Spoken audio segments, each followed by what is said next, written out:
1 Jean 1.7. 1 Jean 1.7, mais si nous marchons dans la lumière, comme lui est dans la lumière, nous sommes en communion les uns avec les autres, et le sang de Jésus son Fils nous purifie de tout péché. Ce verset est tiré de la première lettre de Jean et traite du thème de la communion avec Dieu et de la purification du péché par le sang de Jésus-Christ. Si nous marchons dans la lumière, comme lui est dans la lumière. La lumière représente ici la présence et la nature de Dieu, qui est absolument pure et sainte. Marcher dans la lumière signifie vivre selon les principes de Dieu, dans la justice et la sainteté, tout comme il est saint. Nous communiquons les uns avec les autres. Lorsque nous vivons dans la lumière, nous communiquons non seulement avec Dieu mais aussi avec nos frères et sœurs dans la foi. L'obéissance à Dieu nous unit dans la communion les uns avec les autres. Et le sang de Jésus, son Fils, nous purifie de tout péché. Voici l'essentiel de l'Évangile. Le sang de Jésus, versé sur la croix en sacrifice pour le péché, est le moyen par lequel nous sommes purifiés de tous nos péchés. C'est le pardon et la rédemption qui nous libèrent de la culpabilité et des conséquences du péché. L'explication spirituelle de ce verset met en évidence quelques leçons importantes. Fraternité avec Dieu et communion fraternelle.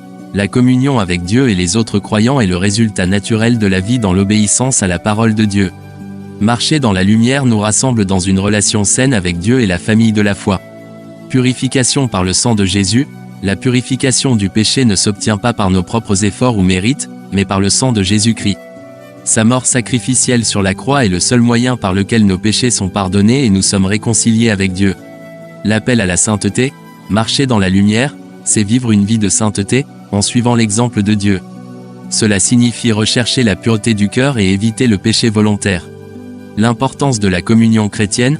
La communion avec d'autres croyants est une partie vitale de la vie chrétienne. Cela renforce notre foi, nous encourage et nous aide à grandir spirituellement. La bonne nouvelle de la grâce. Le verset met en évidence l'incroyable grâce de Dieu en nous fournissant un moyen de nous purifier et de communier avec lui. C'est un rappel que malgré nos péchés, Dieu nous aime et nous offre le pardon et la réconciliation à travers le Christ.